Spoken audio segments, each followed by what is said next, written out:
80%, c'est la proportion de tes emails qui sont jamais lus.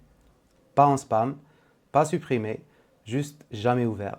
Tu passes du temps à rédiger tes newsletters, tes séquences, tes emails de lancement et 80% de tout ça, ça atterrit dans une boîte que personne ne regarde. C'est pas toi le problème, c'est le canal. Dans cette vidéo, je vais te montrer exactement ce qui s'est passé ces 3 dernières années et surtout ce que font les infopreneurs qui s'en sortent encore très bien. Alors on commence par les chiffres parce que ça parle mieux que n'importe quel discours. En 2018, le taux d'ouverture moyen d'un email marketing en France, c'était à 28%. Aujourd'hui, on est à 20%.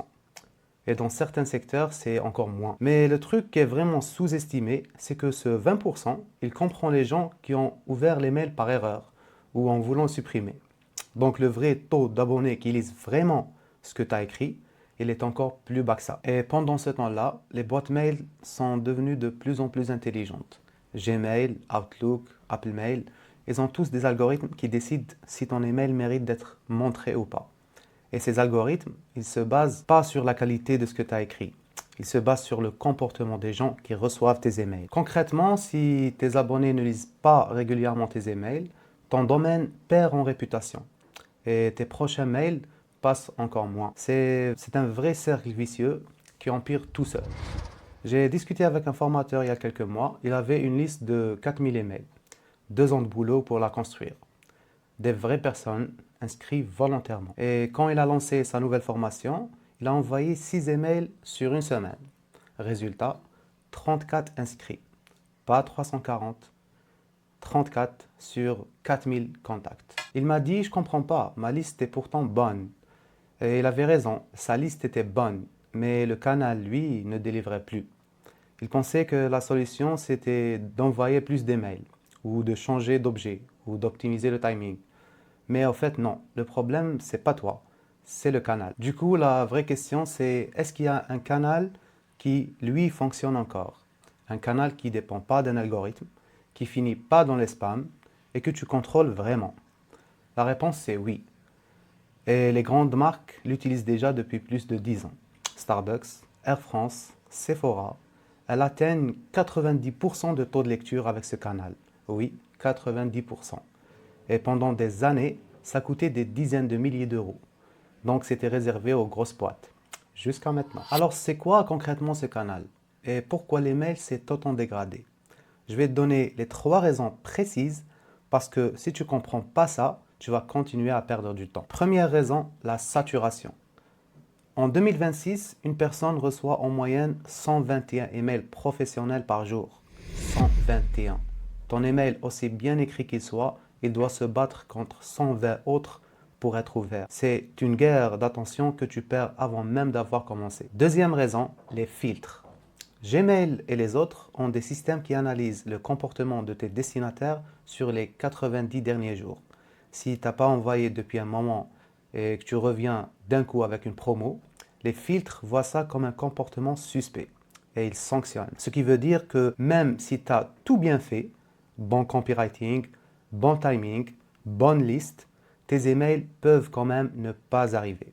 Tu n'as aucune garantie. Troisième raison, et c'est celle qu'on en parle le moins, l'immunité. Les gens ont appris à reconnaître les emails marketing. On voit le pattern, on sait qu'on va se faire vendre quelque chose et on ferme avant même d'avoir fini de lire. C'est humain et on s'adapte. Donc voilà le tableau. Et maintenant la bonne nouvelle. Les pros du marketing ne s'appuient plus uniquement sur les mails. Ils l'ont gardé parce que les mails restent utiles pour la relation long terme, pour les contenus longs, pour le nurturing, mais ils ont ajouté un canal direct par-dessus. Ce canal, c'est le wallet marketing ou la carte wallet.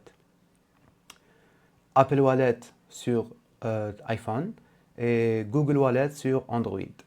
2 applications qui sont déjà installées sur la quasi-totalité des smartphones. Pas besoin de télécharger quoi que ce soit et pas besoin de créer un compte. Le principe est très simple. Ton audience installe ta carte en 2 clics depuis un lien et à partir de là, tu peux lui envoyer une notification directement sur son écran verrouillé. Pas dans une boîte mail bondée, pas filtrée par un algorithme, sur l'écran verrouillé. La première chose qu'on voit quand on allume son téléphone. Et le taux de lecture de ces notifications, 90%. C'est ce que font Starbucks, Air France, Sephora et bien d'autres depuis des années. Pas de filtre, pas d'intermédiaire, la notification s'affiche, les gens la voient. C'est aussi simple que ça. Là, tu te dis peut-être, oui Yasser, mais mon audience, elle ne connaît pas le wallet. Elle va jamais installer un truc qu'elle n'a jamais vu.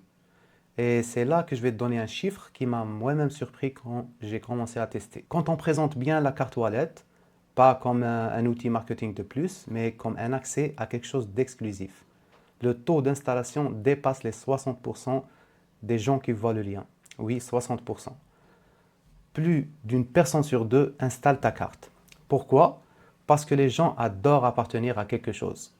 Pas une liste email de plus, mais un club, un cercle VIP, une ressource en avant-première, une promo secrète que les autres n'ont pas. Quand tu présentes ta carte comme ça, comme une porte d'entrée vers quelque chose de réservé, les gens sautent dessus.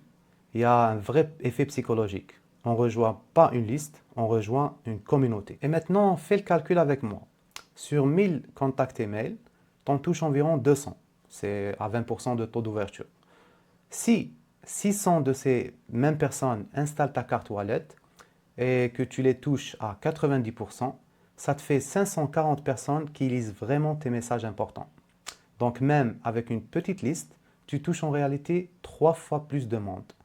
Et c'est les personnes les plus engagées de ton audience, celles qui ont fait l'effort d'installer la carte. C'est ça la différence entre un canal loué et un canal que tu possèdes vraiment.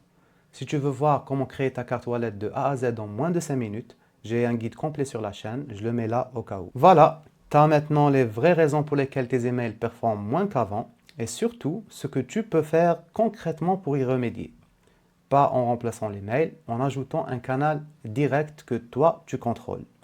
Si tu veux tester, crée ton compte gratuitement sur Unotif. C'est largement suffisant pour commencer à l'utiliser avec ton audience et voir très vite la différence de visibilité et d'engagement. Et pour la suite, la vidéo sur la création de ta première carte est juste là.